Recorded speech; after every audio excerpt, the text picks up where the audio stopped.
We divide 957 by 5 in a long division method. 5 times 1 is 5. On subtracting we get 4.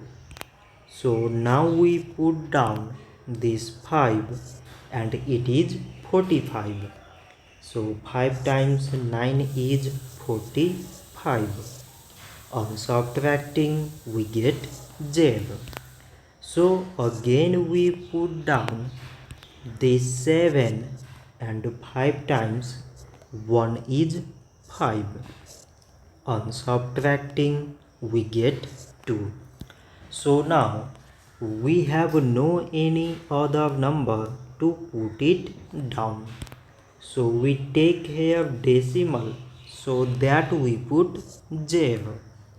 So it is 20 and 5 times 4 is 20. On subtracting we get 0.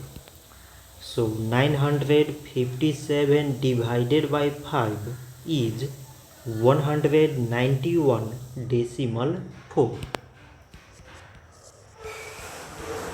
So this much for today and thanks for watching.